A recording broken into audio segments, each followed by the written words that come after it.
Hey guys, today I want to discuss with you an issue that, to be honest, has been discussed to death, but I've never really weighed in on it.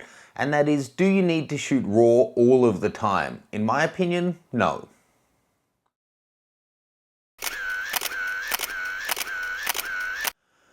Okay, now I assume everybody is fairly across the differences between RAW and JPEG. Total baseline, RAW gives you all the information off the sensor, uncompressed, although you can choose a lossless compression option normally, and it doesn't have any settings applied. Whereas JPEG adds all the settings, compresses it down, gives you a much smaller file size. So RAW is bigger and more information, JPEG is smaller and less information. Total idiot summary, there's the difference. Now, that presents obvious advantages and disadvantages to both. Now, why would you want to shoot RAW? I think in the last couple of years this has been really well covered, but basically it gives you all that extra information. So you can work the image more, you can bring the exposure up or down more, and not lose a lot of detail. There's just a whole lot of information there if you're going to be doing a lot with the file.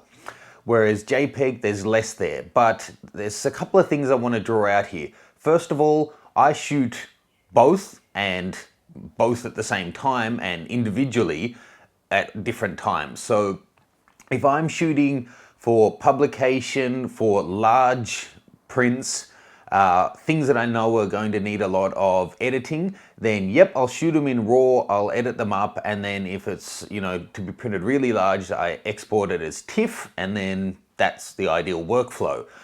But I've printed from JPEG and printed from RAW that has been worked up into a JPEG, having edited them both, and then you really can't tell the difference. And if you can, it's if you're an expert and it's a really huge print. I know there's a newsroom in Sydney that has prints all over the walls. They're all printed off archived 300 kilobyte files and they print up just fine.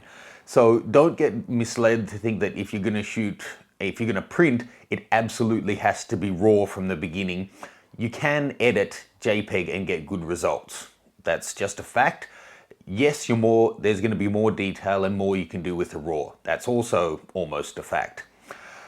However, time is time and time is money. So shooting with RAW compared to JPEG for things that don't need that amount of detail, in my opinion, is a waste of time. If I'm out shooting for 10 hours straight, come home and then I need to spend 4 hours to back up the RAWs, back them up again to hard drives, and then burn some of them to disk, compared to half an hour if I'm shooting JPEG, that's a big difference. Keeping in mind that a RAW could be 3 to 4 times bigger than a JPEG, or it could be way more than 10 times than a JPEG if you're shooting, depending on the settings of your JPEG size and compression and the RAW compression. And I think Canon offer a small, medium and large RAW as well. So basically, I just want to say, don't shoot something just because you've been told once that it's a good idea and then it gets stuck as a rule. Think about what your final use of the file is going to be. There's a whole lot of people that, whilst it may be a great concept to have all the information there, are just archiving it all.